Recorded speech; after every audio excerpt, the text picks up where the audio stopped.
Okay, welcome everybody. Jim Burt's our demonstrator today. He's going to show us how to make these cool hats. I'm just kidding. Heart-shaped bowls in a miniature form. So I hope everybody's got their science calculators. And he's really incredible, what he can do with wood. And I gave him a book called Woodworking Wizardry, because he's the only person I know that could do half the stuff in there. I love that. It's pretty incredible. Nice dispenser place. And next month we're going to have a 1,000 segment box, a little small box by Michael Hendricks. Just kidding. It's going to be Felicity is going to do some slimline demos for us next month. Sweet. And so we'll turn it over to Jim. Just a minute, Jim, I got it. A long time ago when I first started turning, a lady asked me to make her a heart-shaped box on the lathe. And I was thinking this orientation, and I just told her, you can't do that. A lathe can't make an object like that. You just can't get the body motion down to do that. Even when you listen to Elvis, you can't do that. Okay. Then I read a book by Stephen Hogman, The Purpose of the Object. He went on sabbatical to Australia and did some pretty interesting turning. And he would turn an object on the lathe, split it in half, and rejoin it. And this one is terribly ugly compared to what he did. His forms have a really strong organic appeal to them. They look really cool. Mine are not anything like his. But this idea led me to making the heart box. Because if I can turn a bowl that's shaped like a cone, and there's nothing other than bowl turning techniques, then I turn another bowl that has this strange double hump, glue these together, and split them on the line, the green line that you see. I come up with that. And that, I want to impress upon you, that's all that's involved in this. You turn two bowls, glue them together, and split them down the middle. And here I'm using a paper joint because I'm rushed for time. But you could saw it, and that's what I do on the big ones. I just saw them in half. Okay, I'm using a paper joint today because I can whack it, split it, and be done with it. But that's all you do. So if you can turn a bowl, you can make these heart bowls. Okay. And now,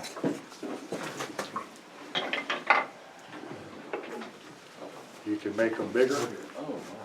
This is one of the first ones I made. Okay. Join the two halves with the hinge. And now you have a gift box, so you can put your girl necklace, earrings, whatever you want. Okay. Ladies, you cannot put the cherry red sports car in here. Or a bass boat. So guys, sorry. Put the keys to them, yeah. Hot Wheels. If you take the same idea, turn the heart in the middle, and then use spindle turning techniques to turn whatever shape you want. This one's an angel with an alien head. This is one of the first ones I made too. All my good stuff is in a box in a storage shed, so. Of course. But you can do this, okay? So I want to real quickly go through. Oh, and I hurt my back yesterday, so if I look like I'm not moving quite right, it's because I'm not moving quite right. And if my back goes out, Leland, would you finish? For this, normally I start with a log. And I do all my turning, and then I saw it in half, and I thought, I've got to save time. I'm just not going to have time to do this. So I tried this split technique with the two 2x4s, slapped a piece of paper between them, and I used paper I bought from Walmart, real thin paper, and that came apart during the turning, pretty consistently. So I tried some other paper, the green paper that was on the piece I just showed you. That split apart really easily. I used laser printer paper. Oh, that stuff's tough. It's good. You have to really whack on that to get it to break open. Today I'm using paper bag. It splits a little easier than I want it to, but it works, and it's kind of one of the historical things. So laser printer paper is the best that I've seen so far. It's heavy, it's tough. You don't have to worry about it coming apart on you. Okay? I'm using this today, so I have to worry about it coming apart. Do we need to move to the back of the room? You all need to, we're selling face shields. Fun today. Just to give you an idea of what you can do. If I only turn the inside, I get this. So you can have it as a display, or you can have it as a box. Put your rings in and stuff, okay? Or put that Mod Podge, what, that thick, real thick glue, throw a handful of pink glitter in there and shake it around, and you have a gift for your grandchild.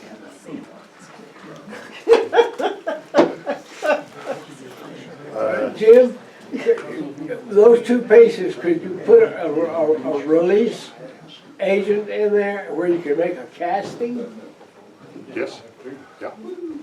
In turn, you could make a three-dimensional solid heart, right? Yes, you could. Fact is, you could cast the two together, break That's what I this mean. apart, and Yeah. it would be, and then you could put a mermaid or something in the middle. Yeah. Cool. Okay, that's turning just the inside. If you turn just the outside, you can get this. Got an apple. Turn the outside with the stand on it. You get it. You could wrap sweet stuff to your girl. Or put a picture of your grandchild. Whatever you want on there. Laser burn stuff on there.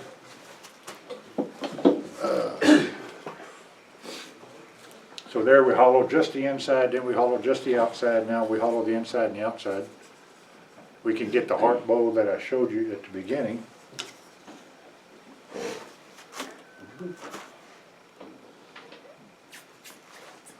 Okay.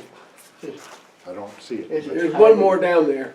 There's one behind the paper, behind the board, there you go. Oh, that's pre-turned object.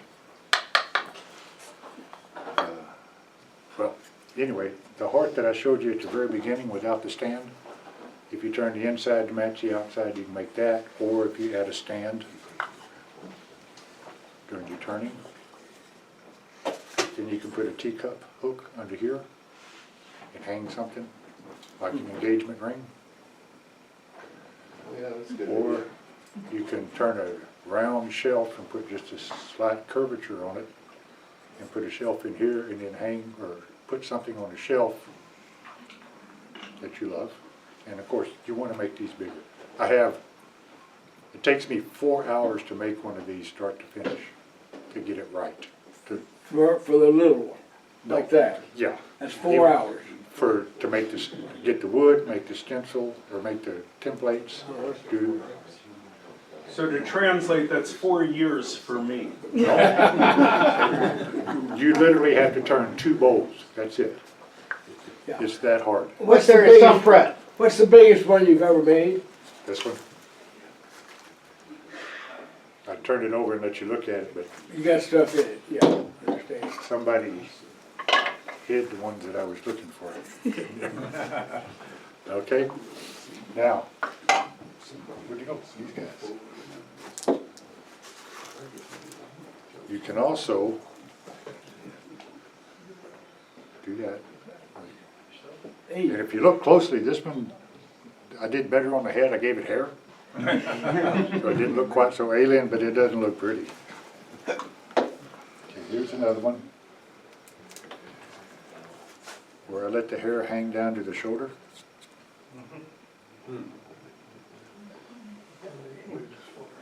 And that looks better.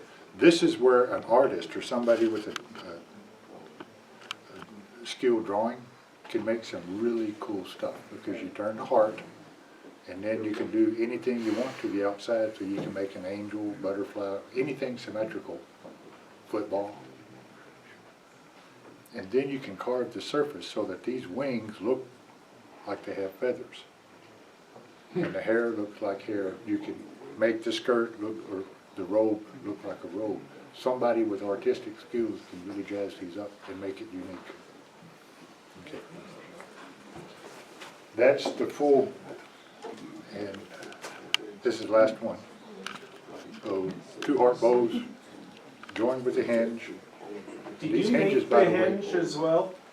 Did you make the hinges? Yeah. Any comments on suggestions, do's, don'ts, lessons learned for the hinges? Come talk to Jim afterwards. Okay. Okay, it took me about an hour to make this. It's that hard. If you had the right jigs. I know I'll tell you about the jigs, but I need to start turning because, Understood. okay. So that's the breadth of what I've made with this technique. And if you have skills, you can make more. If you have imagination and skills, especially artistic skills, you make a ton of stuff like this. Then if you give up the heart on the middle, you put something else in the middle, and whatever you want on the outside, there's truly a ton of stuff you can do with this technique. Okay. I'm most comfortable when I enter the shop knowing what I'm going to do. So I'm going to turn a bowl out of a really cool piece of wood, I just go do it. If I'm going to make something like a heart bowl, I design it. Okay, here's all the math that you're going to see today. No calipers will be injured during the course of this demonstration. Okay? So I need to design a heart, and I've done that by drawing. And then I pull all measurements off that drawing, and it looked like a science project because there's numbers everywhere. I thought, that's ridiculous. I'm going to find an easier way. Draw a horizontal line. Set your compass to whatever radius you want. And a mark in the middle of that line, put a mark over here, and a mark over here. Move to here, and draw your semicircle, and do the same over there. Change your compass setting to this width, and draw the upper curve. You need 3 hands. Thank you. Set your compass to the opposite point and align it with this curve. And draw that. Increase the width, the wall thickness you want, W, and draw this curve, and there's your heart. Okay, so you have 2 points that all the circles are centered on. Okay. For the top, you use this point. You use the right point to draw the right curves, and you use the left point to draw the right bottom curves. Okay. So hang on to that. Now, I make templates,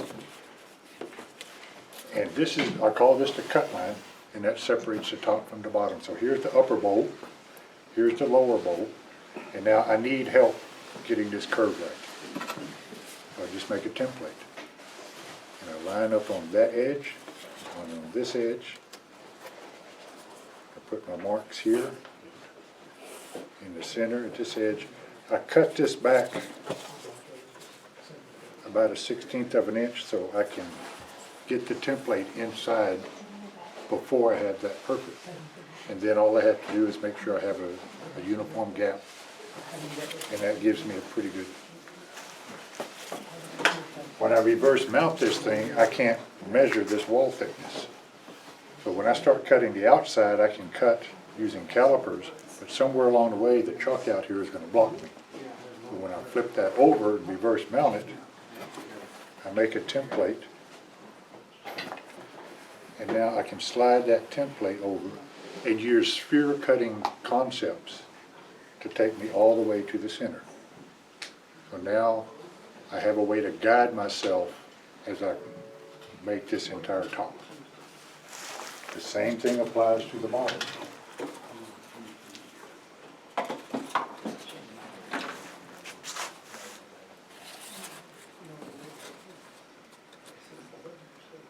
make a template. Now, this drives me insane because I have to have real close, I have to have my curve close before the template does me any good. So what I do is I chop a piece off of here, and that gets me started. The top template gives me this upper curve right here. The bottom template gives me this curve, and it's critical that these curves meet smoothly. That is, they meet at the same point and they meet smoothly. You'll notice I did not say the function is continuous and the first derivative is continuous. Don't do math. Just make sure they're smooth. And the same is true out here, and that's what the templates do for me.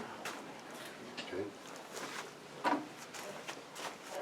If you don't like this, if you want to extend this down a little bit further, move this point over a little.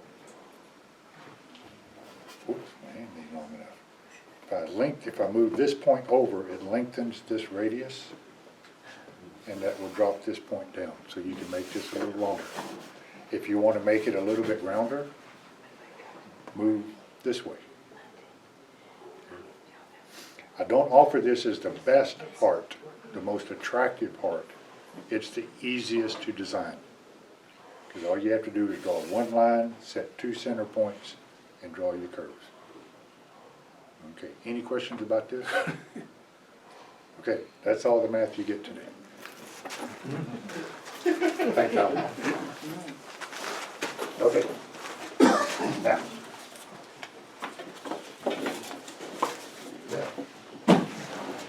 So, here's my templates.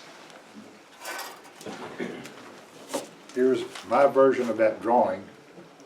I have a bunch of numbers on it, so I don't have to keep going back to this drawing and take measurements off of it. I can just look at it and go.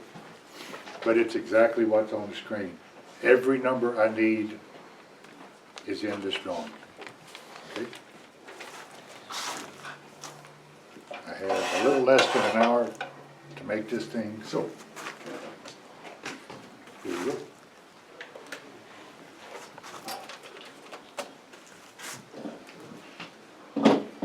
5/8 bow gouge.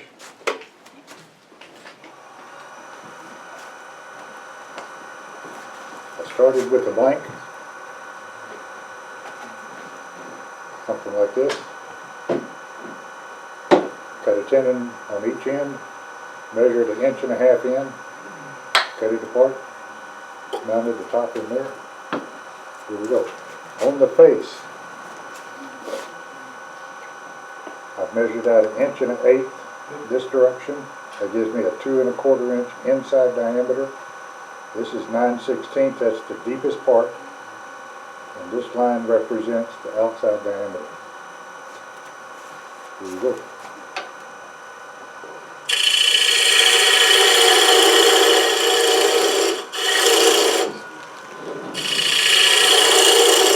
Here's the weird part. I'm turning on the wrong side. Going the wrong direction.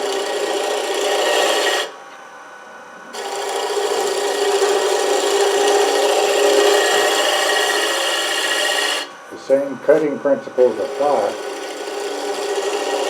but this feels really, really weird.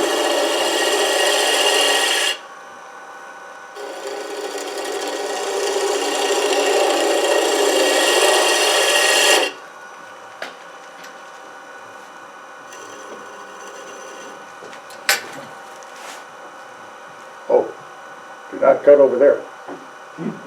So when you go get a cup of coffee and come back, you start to cut this weird side. Don't do it over here because it'll lift you up. Slam your back.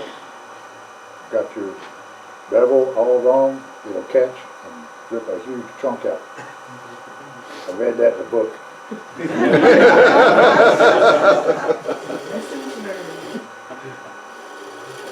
Ask you how you know.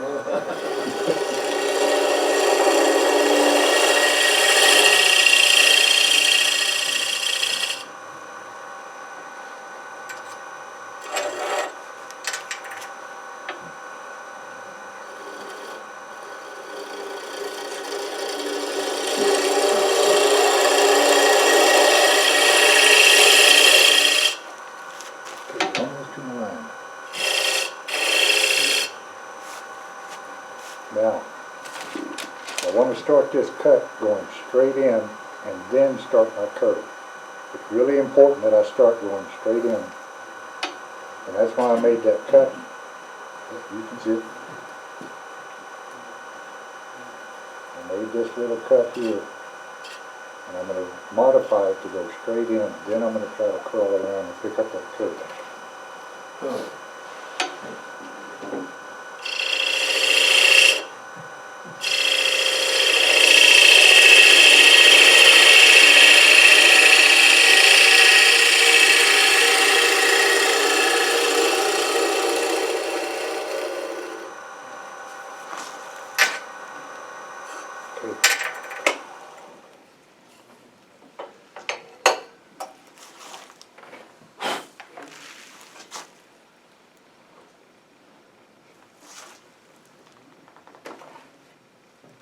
Pretty close.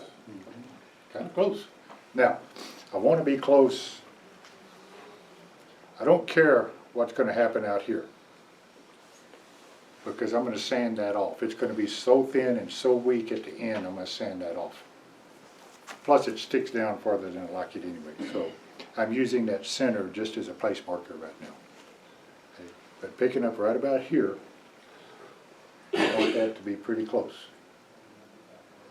So I need to, need little bitty hands. I need to do some work back here. And I need to make sure I don't remove any more in this area.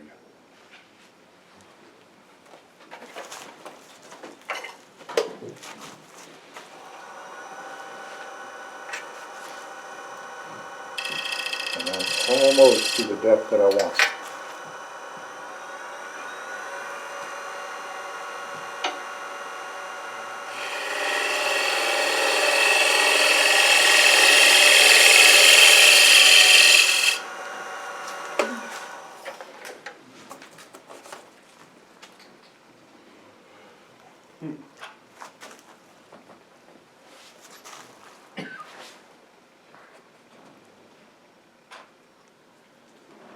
How's that look?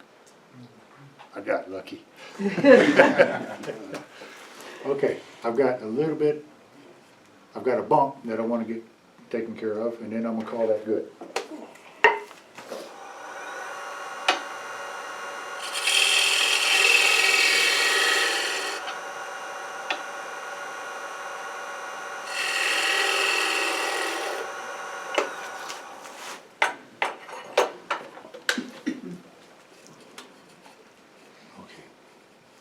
There's another bump I'm going to get rid of, and then I have to call it good.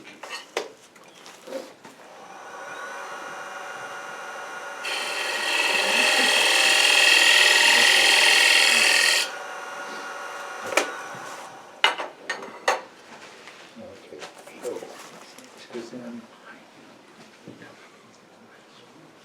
I'm happy with that. This is the template that I've shaved a little bit off of. And this is the template that should fit perfectly. And here's the problem, it never fits because I never cut that down to 0 diameter. So.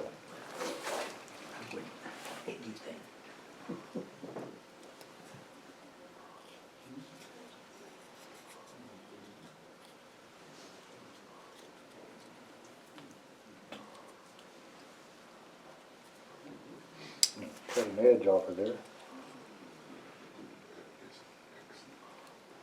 If I pushed it in, cut a little bit more off of that edge,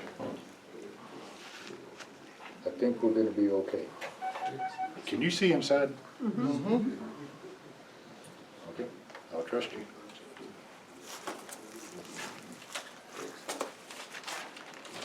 That's the inside. Now, I want to verify that I've cut to the correct depth, and I have.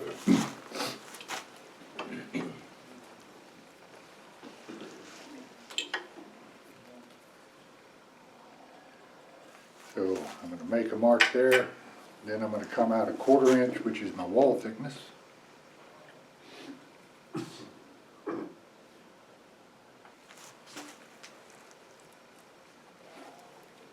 I should just cut that off right there. Should be able to cut that off.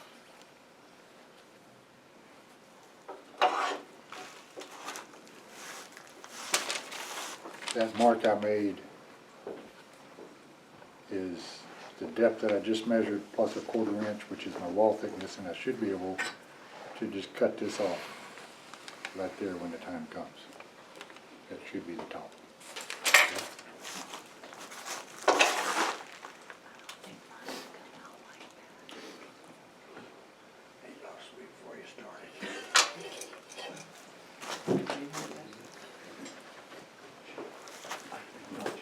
Okay, now, it's time to do the outside. First thing I want to do is protect the chuck. I'm going to look over here, cut this down, and I don't want to come any closer to the chuck than that.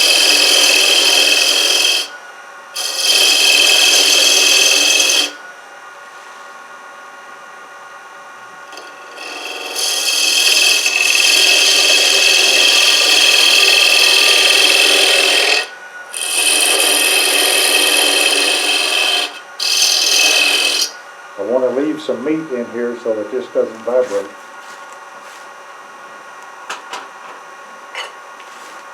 And now I just want to start curling over. I'm going to turn a bead.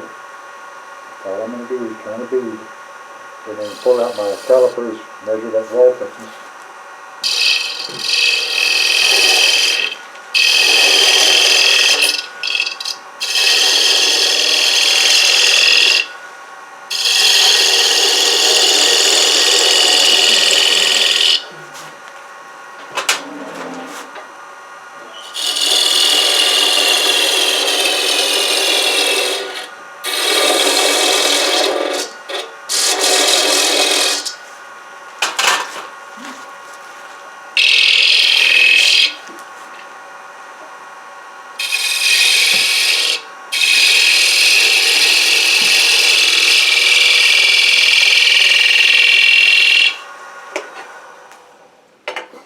Okay, I'm getting close to my line, so I want to check my thickness.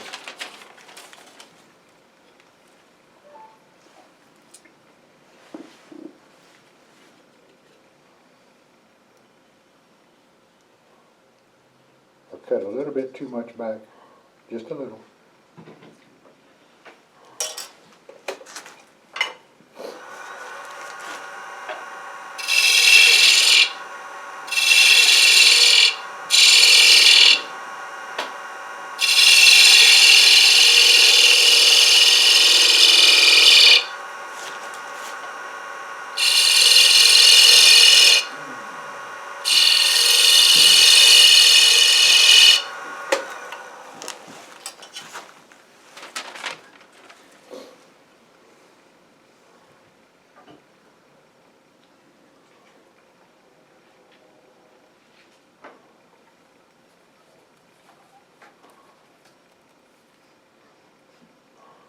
Good to there.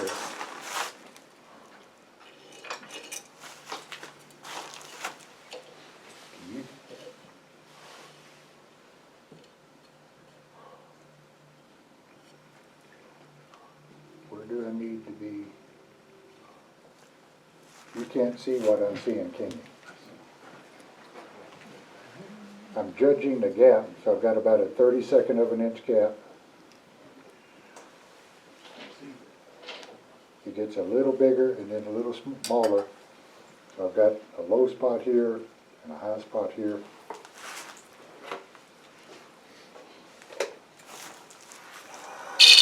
I start on the other side of the low spot and just take some of this material off.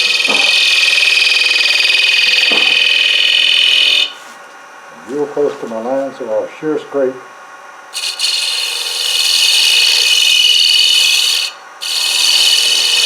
Get rid of that low spot.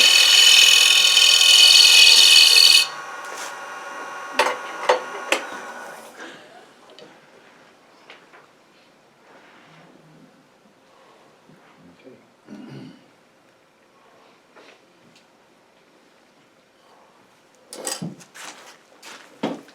About as far as I can take that tool, so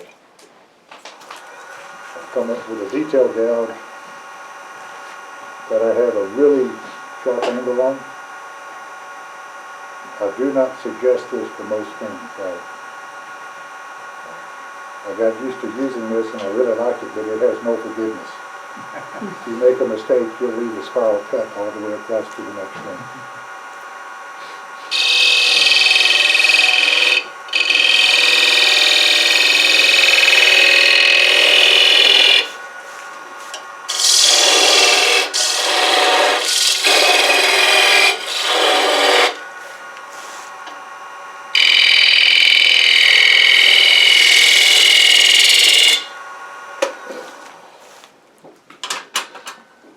How much room did you allow yourself right there to be able to make that cut?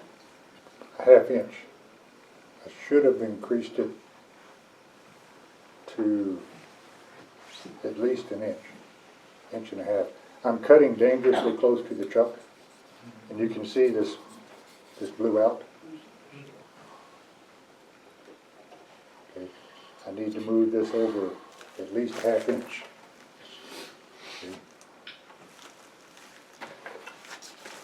Okay.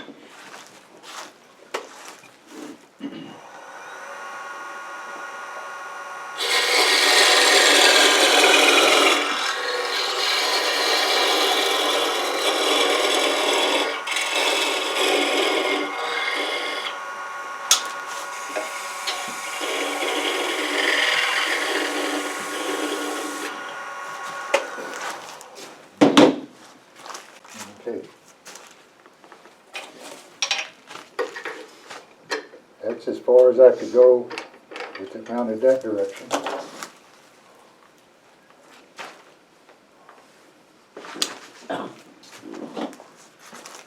I don't have time to change jaws or change chucks or anything like that. I need to get moving. So I came up with this Folgers can, coffee can. Compressed, heated and compressed.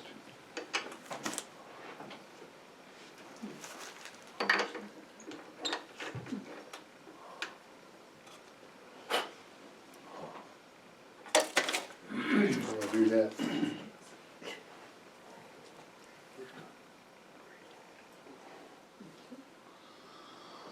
Okay.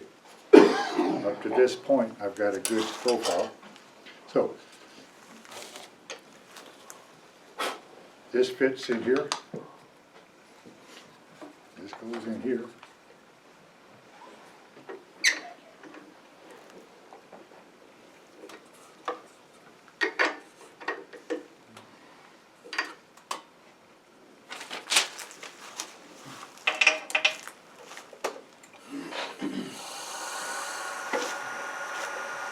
So it runs true, because I machined this while this was in the chuck. I machined it to run true. Okay. This is a template that tells me, Get it up on the top, Jim. I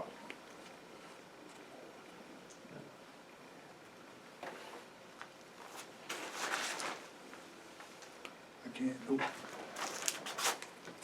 Let me get that. I've got kind of a low spot here, and there's nothing I can do about that. But what I want to do is just take this template and slide it around until I get this where I want it.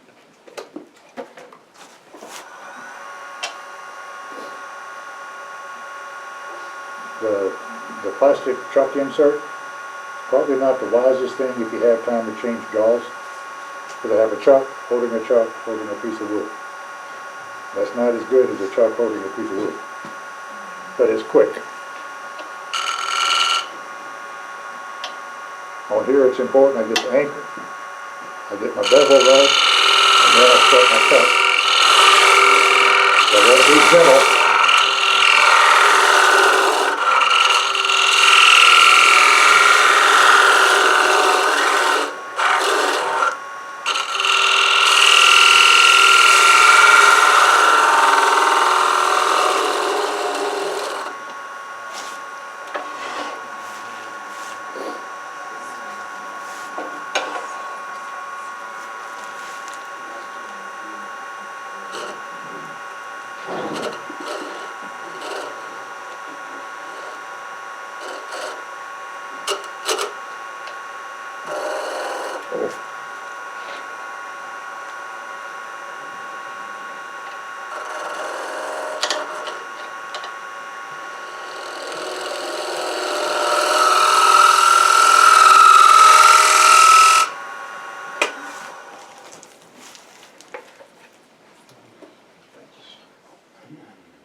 turn this over and look at the gap.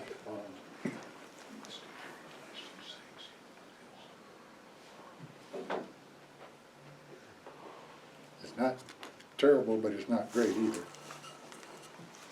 And I would normally try to refine all of this, and then just have to make one more pass.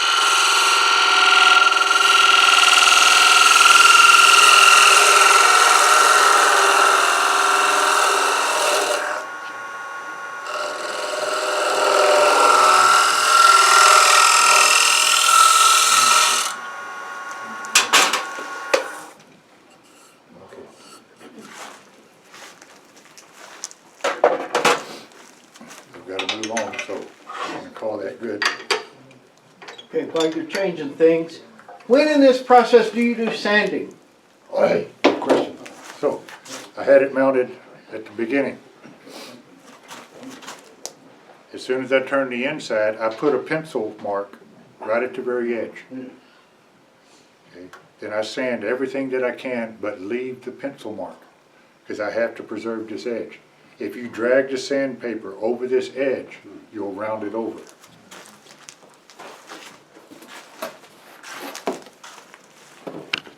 And if you round this over, you have to sand that out when you put it together.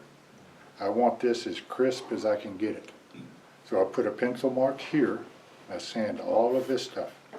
I'll even sand that tip away, I don't care, I'm going to touch it up later anyway. But I have to preserve the sharpness of this edge. Okay? So I use big old clumsy fingers. I can't sand back in here without hitting that. So I get a pair of forceps and put the sandpaper on the forceps. Then I can see where the sandpaper is, and I can sand up to here, leave my line, and I'm guaranteed I don't round this over. The worst part of this is when you glue it together, you split it open, you have to clean up that intersection.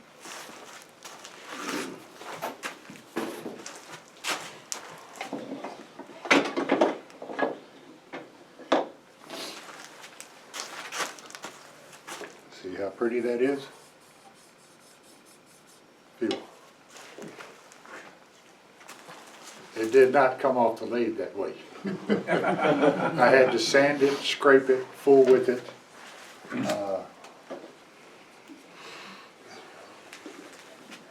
Pass that around, run your finger, let me pass the...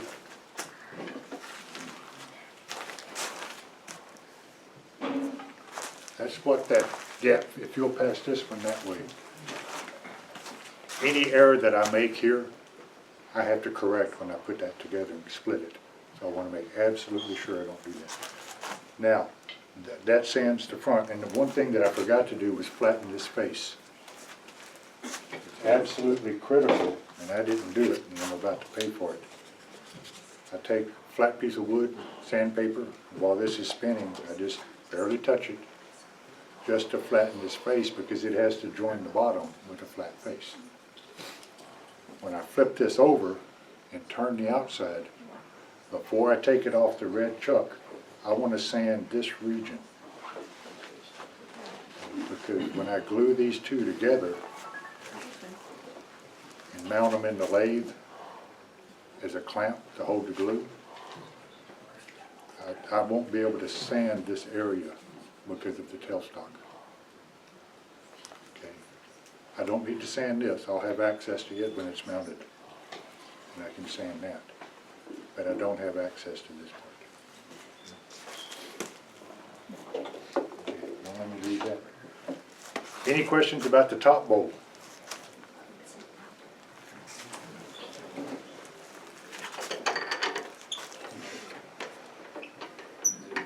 I forgot to show you the answer to the main question. How well did I do?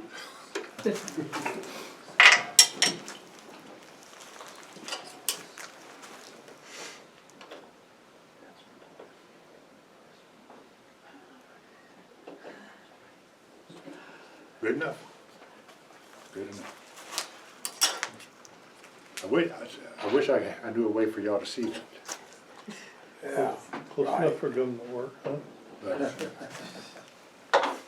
Okay, now, here's the bottom.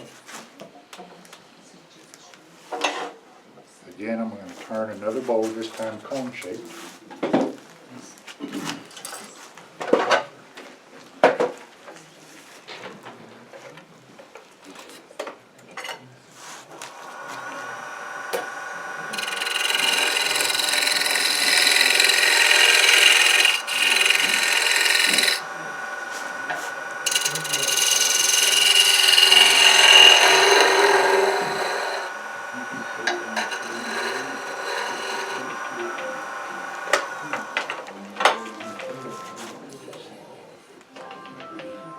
I habitually shear scrape the outside just so I can look for cracks. I'm used to working with logs, a lot of mesquite, a lot of cracks.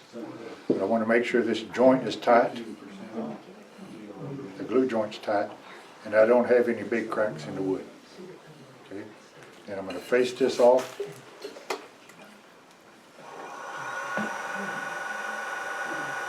Mark my center. Ideally, I would take the numbers off that picture, but I want to actually take the numbers off of this piece. So the inside diameter is going to be 2 1/4 minus a 1/16. So I'm going to mark 2 1/4 diameter, and I'm going to leave the line.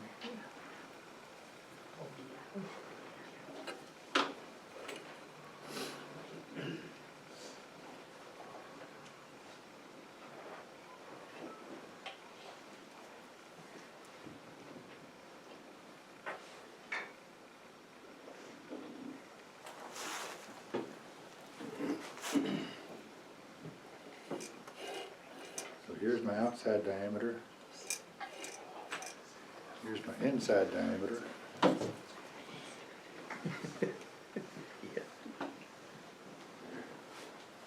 Two 1/4 minus the 32nd, whatever the number that is.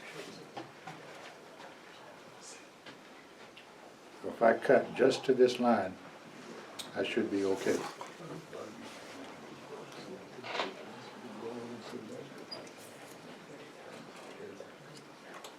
It looks like I need to cut my outer line off. So kiss the inner line, cut the outer line off. And we'll see what happens.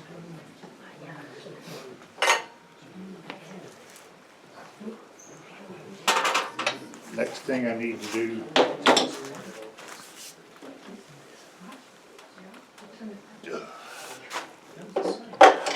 is drill a depth hole.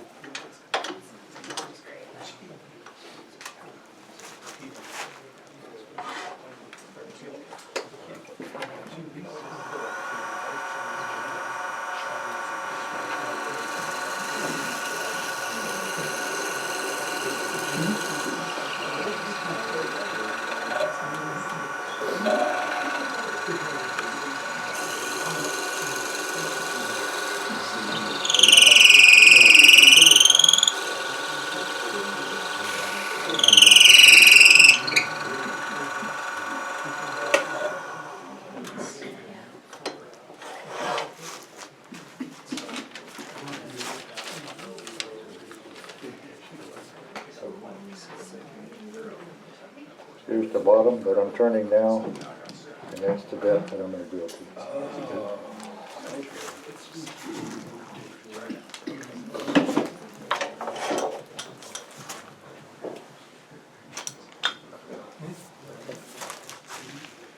Leland, it looks like you're off the hook. That was the worst part of the whole thing. I'm glad. Okay. I've got the bottom mounted. I have my inside diameter and outside diameter marked. I have a depth hole marked, and now I just need to hog that wood out. The grain is running this direction.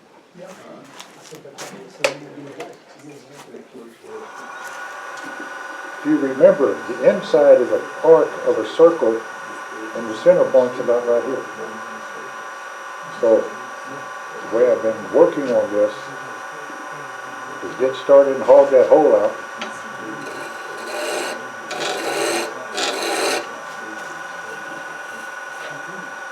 And once I get going, I want this tool to slide over, and then I'll lock it in place try to cut an arc.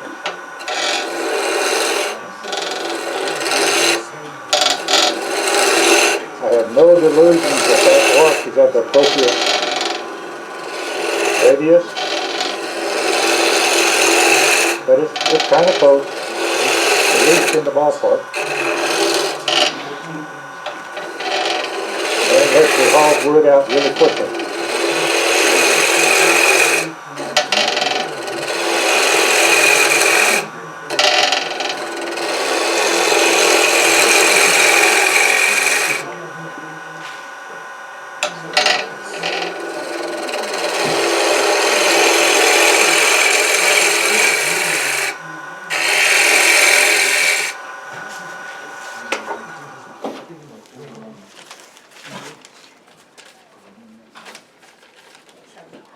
The hole that I drilled fills up with sawdust and other stuff. I can look in there and I can't always see the bottom, can't always feel it very well. I'll check this. I have to go a long way. It's okay. Okay. Okay, if y'all look at the top, go outside. So now I've got my two templates. This is the first one I'm going to deal with. This will just get me started so that this curve matches the curve on the top. Then I'll try to make the whole thing. So cut up to my line.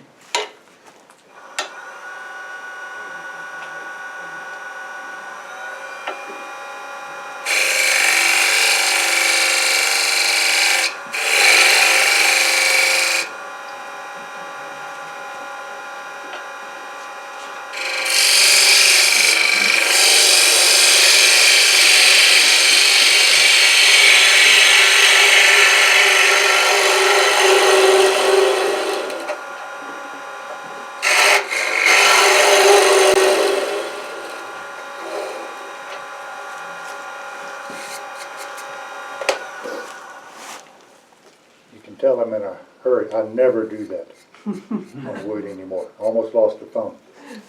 I've taught myself simply do not do it. But I just did it. Okay. If you look inside, the bottom of the template's hitting. The outer edge is about a 16th or 32nd off, so I'm going to make one more pass and cut a little deeper. It is. I'm not going to cut anything at the edge, but as I go down this deep, I want to cut about a 32nd to a 16th off.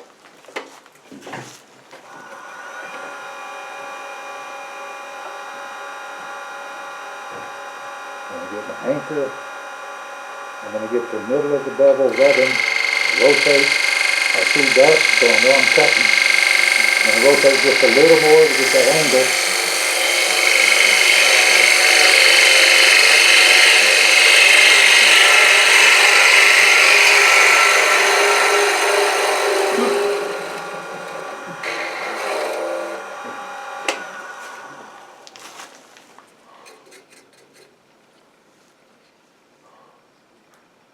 Need to do it one more time.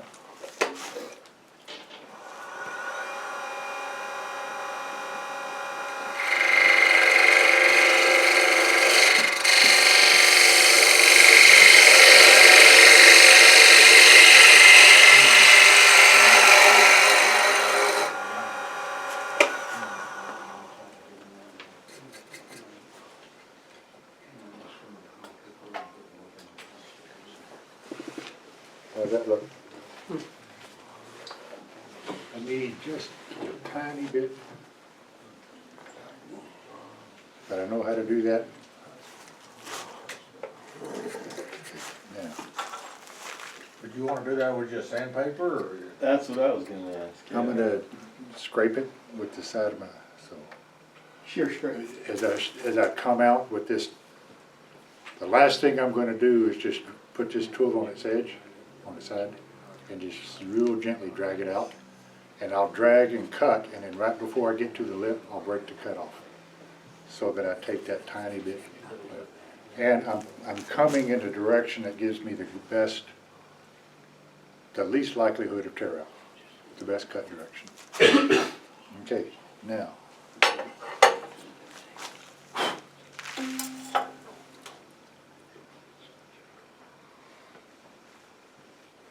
need to take that a little bit deeper.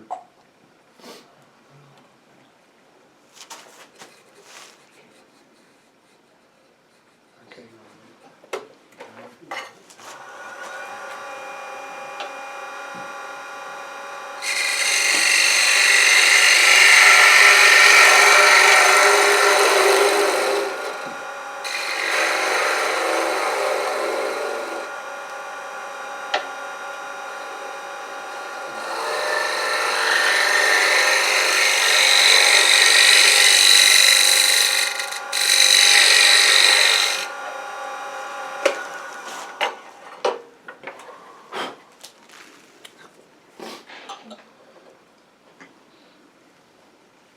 Okay, I need to take that deeper, and I want to get an idea.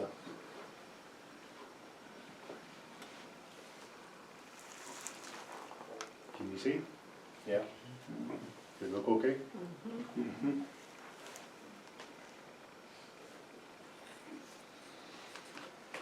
I'm gonna call it good. Should go a little deeper.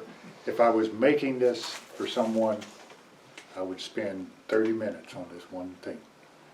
If I have to, just the way I do it. I don't have time. I have 15 minutes to complete this thing. Okay. I'm gonna adjust this to where I actually put it. So this has now been adjusted to the depth that I actually cut, not what the paper said I did, what I actually did. I'm gonna put a mark here.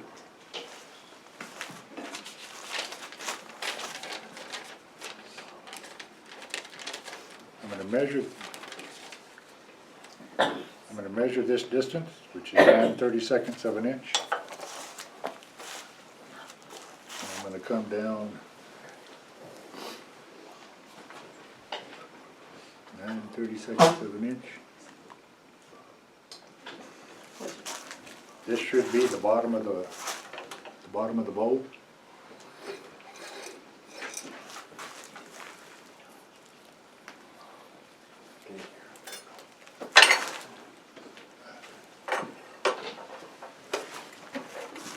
Okay, same as before. I'm going to cut over here and leave some wood to protect the jaws, because I'm way too close. Now I'm going to start this cut to define the bottom of the bowl.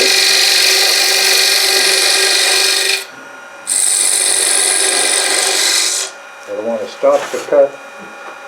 I don't want to weaken this until I've removed a lot of the material. So,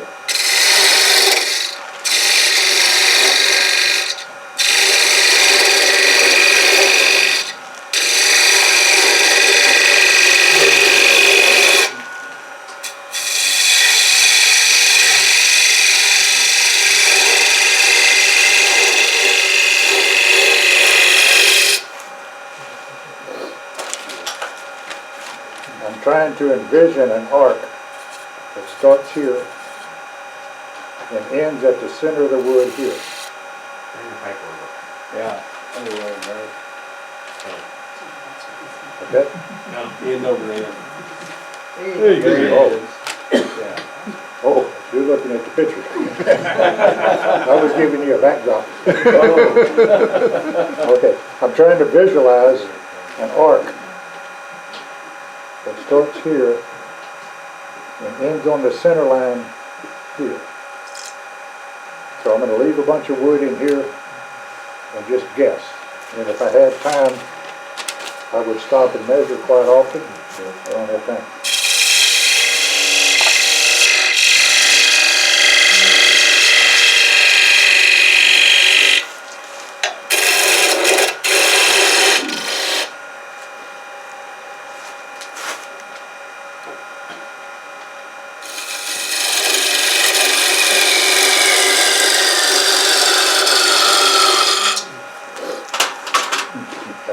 leaking that much because I still have to come back out here.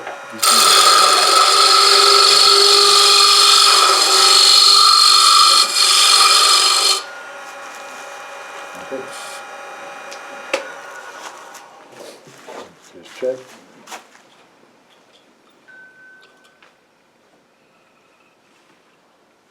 Okay, good enough.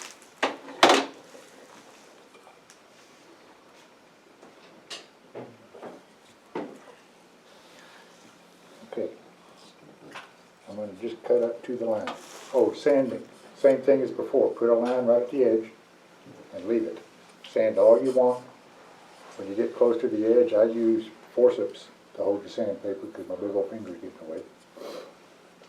Then I use a block, after I get this edge turned where I want it, I take a flat block of wood with a piece of sandpaper, hold it up there and flatten that. That way, these two join together. I'm probably not going to do that because I'm going to forget. Here we go. Now, I'm pretty close to where I want it, so I want to look on the back side over here and just follow the arc that I have, and then try to continue that on to the middle, to the center line.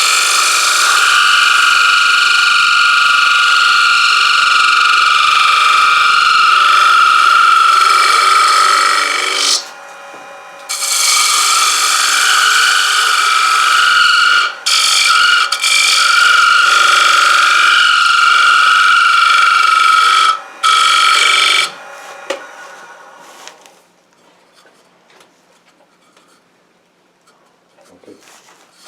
That's me, not the wood. I need to get a better cut so that vibration doesn't keep happening.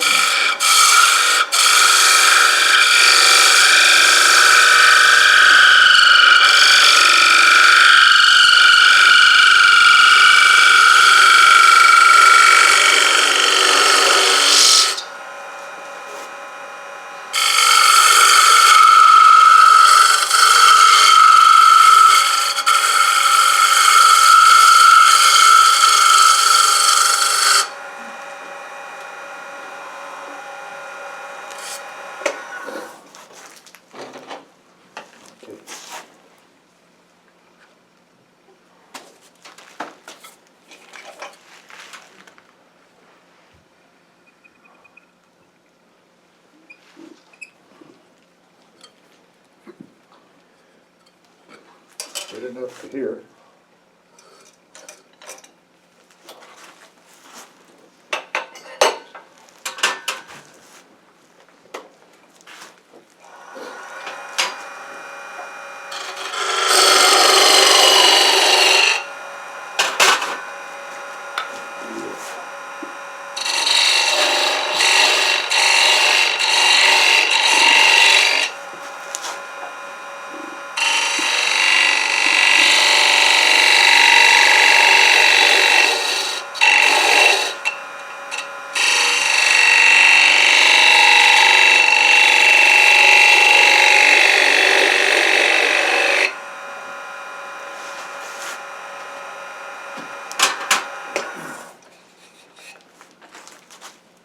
That's where you would sand after you're satisfied with the shape? Yeah, I would sand this now before it gets wobbly.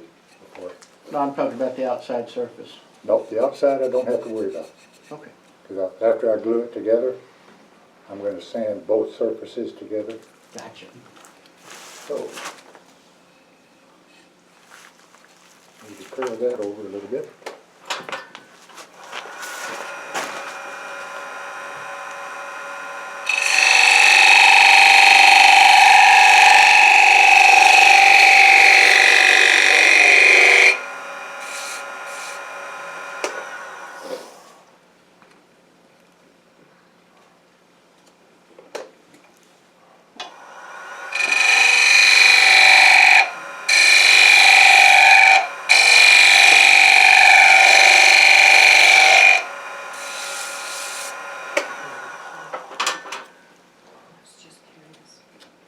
Okay.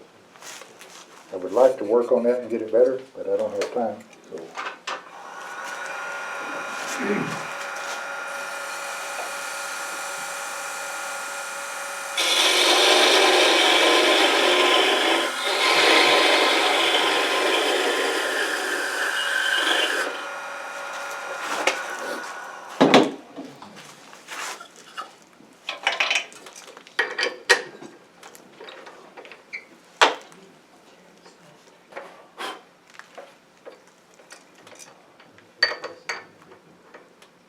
taken me years to learn to lift this thing up and then blow.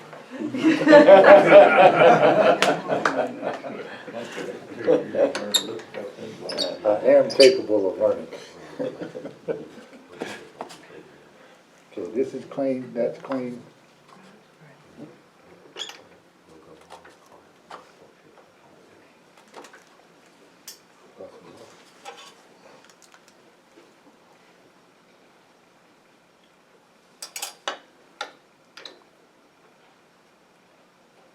I think I'm hanging up on the inside.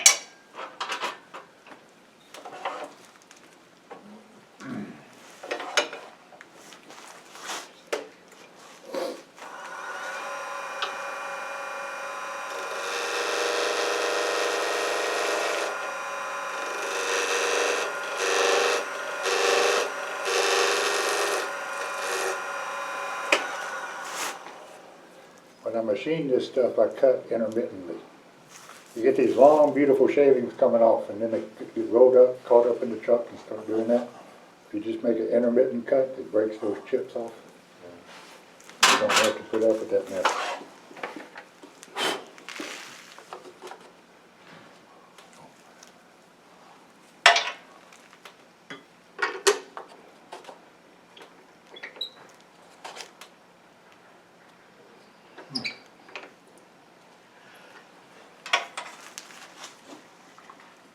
Oh, good Lord.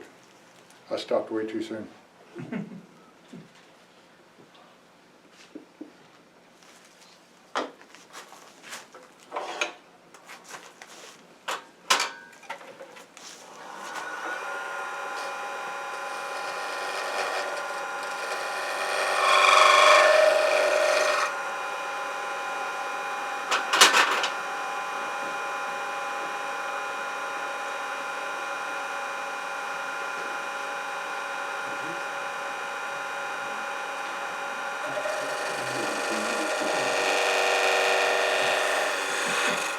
I assume you're putting a dovetail in there?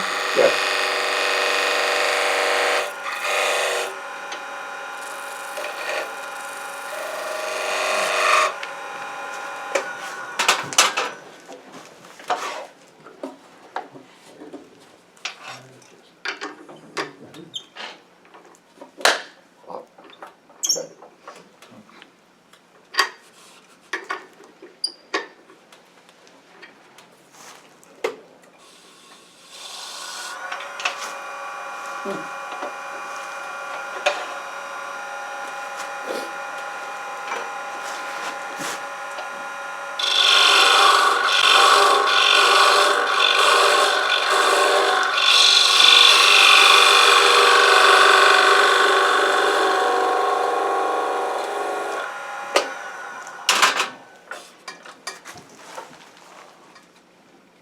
Not too good, but like it or not, we're done with this. Okay. Oh.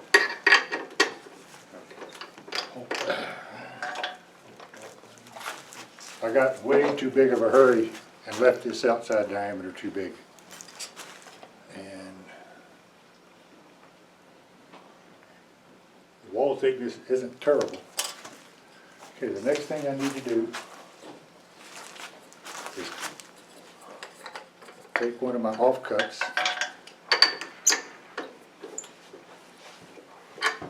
mount it up, turn that true so that this will sit in it.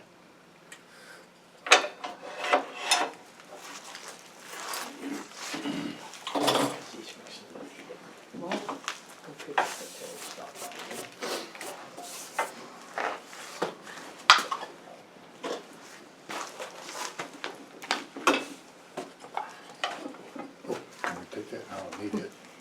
Thanks, sir.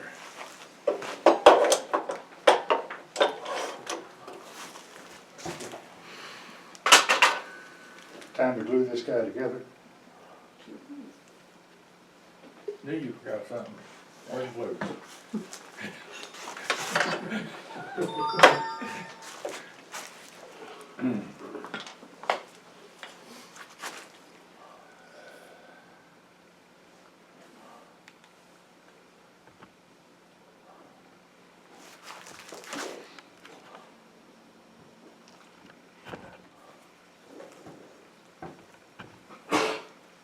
you try to line the paper joints up together? Normally when I do this, when I'm gonna cut it, I don't have those paper joints to align. So before I glue this up, I'll mount them the way I'm about to show you, and I agonize over aligning the grain the best I can. Once I've aligned the grain and I'm happy with it, I put witness marks. Then I never again try to align the grain. I align the witness marks because I'll drive myself crazy with the glue on here. And that's bad policy. Jim, when you had it in that, homemade chuck, Uh-huh. could you have gone ahead and turned some of that outside down? I could have, in this region, I could have, because this was held in the truck. But Had you I could've been done- thinking, yes, I could have done that. And then sand off the And then, difference. exactly, Okay. because then I would have a little bump here and I could sand that off. Yeah, I could have corrected that.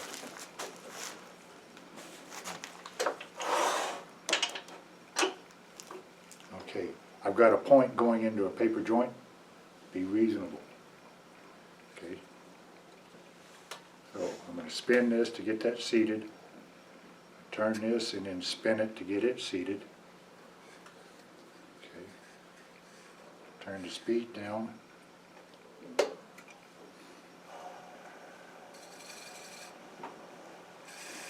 And normally record the time and give it 5 minutes. I'm serious, I've been whacking these open in 5 minutes. Well, not for a sellable or gift. Okay. For a demonstration quality piece, 5 minutes, whack it open. Okay? This is where I start sanding and shaping the outside and making them pretty. Okay? Now, I can access this part very well for sanding, so I sand that. I should have sanded that beforehand, and I can't access this point below very well, the tip. So I sand that. Okay? But you can see this huge bump. Normally there's a small bump, and there's a slight misalignment, and I can sand all of that away. So this outer edge looks really smooth when we're done. Okay. This is one I did, demonstration mode 2, just go fast. No backing up, no arguing with yourself, just get it done. I'm going to take a knife, put it on that paper joint.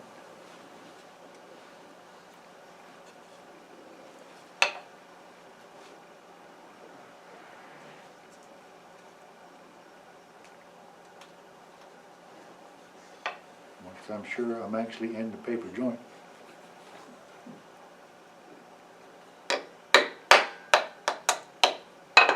Whack it. It's tempting to pull these apart. You're strong enough to do that, but I always worry about that little dangly thing in the middle. So I tend to split it gently.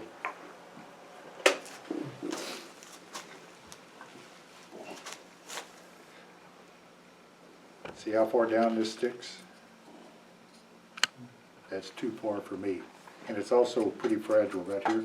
So I'll take sandpaper, and when I'm smoothing, see the flat spot here? When I smooth that out with sandpaper, I just go ahead and smooth this out and then come across the tip and shape it to whatever I want. That makes it a little shorter, a little stronger, and it looks better and operates better. Then the next thing is to put these on a belt sander, turn the power on, and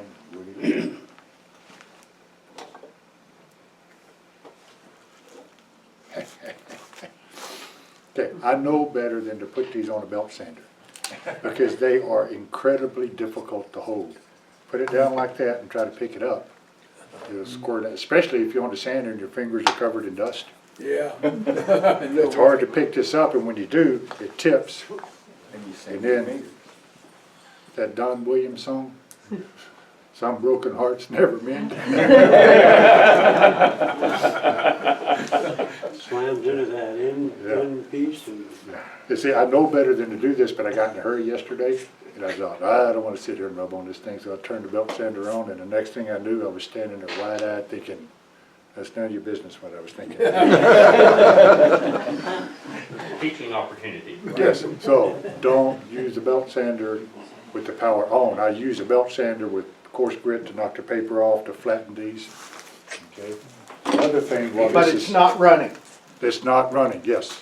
So a piece of sandpaper on a flat surface is what you need. A What about belt a piece of, sander what is about a often, vibrator sander, right? that would probably work. That's what I use a lot. Yeah, that might work too. But I've always had belt sanders around, and that's a good flat surface where I can rub. Now, if you're making, this one turned out pretty good. The wall thickness is about the same all around. These meet fairly well here. I can clean that up with sandpaper pretty easily. This join line on the inside is the biggest problem. It's the most irritating part of this because you have to get your finger in there and either use scrapers, gouge, sandpaper. But once you get that smooth, it feels really good. And I guarantee you hand this to a lady, the first thing she'll do is run her fingers in it. It's like clockwork. It's true, right? Okay. Now, if you're making a bowl, you can hide a lot of your errors by simply rounding this edge over.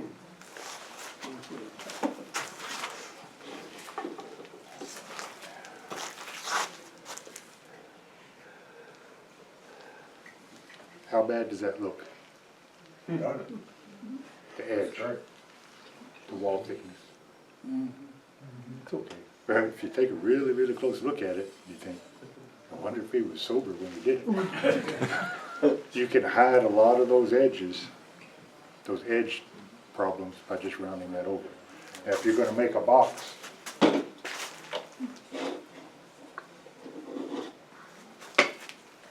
okay, this is one of the first ones I made, and the pith is starting to push out, Oh, which is exactly what you expect a log to do, right? So it kind of hides the fact, but when this was new, this would close, and there was no gap. And there you do not want to round these edges over. I just barely run sandpaper over here to take the edge off, to take the sharp edge off. But you want these flat, so they'll close properly. Okay. So you can hide some of the problems if you're making a bowl. You need to be real careful if you're gonna make a box.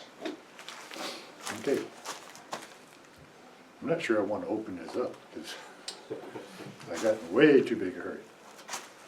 But let's see what happens. Okay, go there. Let's see.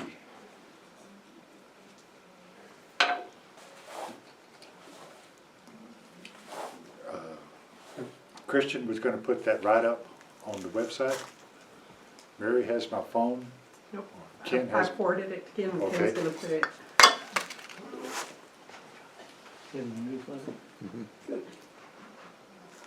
is there anyone who wants a copy of the handout that didn't get one?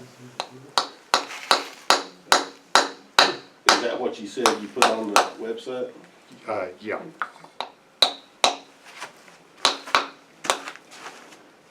Huh.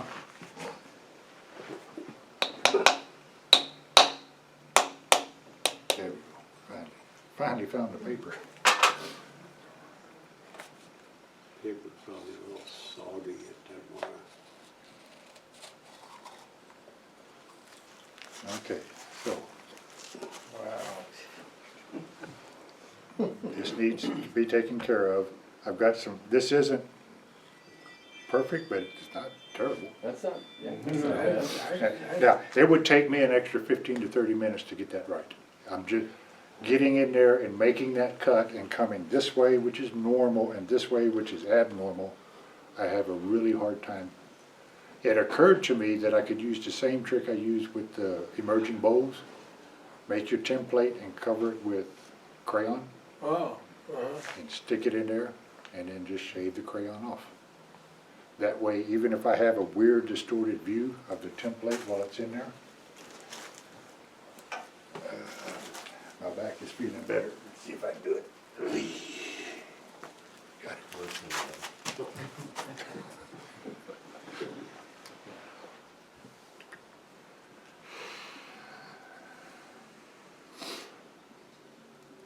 See, it's kind of close, but not perfect. If I would have used the full-size template with crayon on it, I think I could get that better. That way you can make a big one, Uh-huh. and you got it. You don't have to guess, you don't have to look inside there and have all that weird visual illusions. You have a crayon mark that you can cut off, and I think that would be a good way to make a bigger one. And it makes it so that all you need is basic bow turning skills and a scraper. And you can just come in and cut all those off until you're done. So this, I've been practicing this motion, and I finally figured it out. How do I make that cut? So this turned out pretty good, and it happened pretty quickly, but that's because I've been practicing a lot in the last week or so. Okay? But if you haven't practiced, I start with a short template, and then a longer template, and then a longer template, and then one that's full size, and just work my way down. It takes a long time. Okay. I followed this edge fairly well because I got in a hurry and I got lucky. That's it. I got lucky. Normally I stop and measure fairly often. Okay. And I really botched the job on this. I was talking and didn't think about what I was supposed to be doing. But if you get this outside edge on the top and the bottom the same, and you get this, it looks really cool. Okay. If you make big mistakes, you can always sand and roll that edge over until that mistake is hidden. And you don't have to have it perfect. It really doesn't have to be perfect. It just has to say heart when you're done. Yeah. Okay? I don't know if anybody, if you hand them one that's in, well, better than this, but hand them one, and I doubt that they say, oh, you. I appreciate it. Depends what's inside. Yeah. Now, guys, rings, that size, pearl necklaces, that size, Car keys. car keys that fit, yeah. Great big orange, what are they, orange blossom? Squash blossom. Squash blossom, you know, then you need a bigger one. Ladies, the red sports car will not fit. The bass boat won't. Big. The key. Tickets to the Super Bowl won't fit, but the receipt and the keys and the other things will, so, you know. Y'all start thinking about Valentine's Day coming up. And guys, you're getting a red muscle car.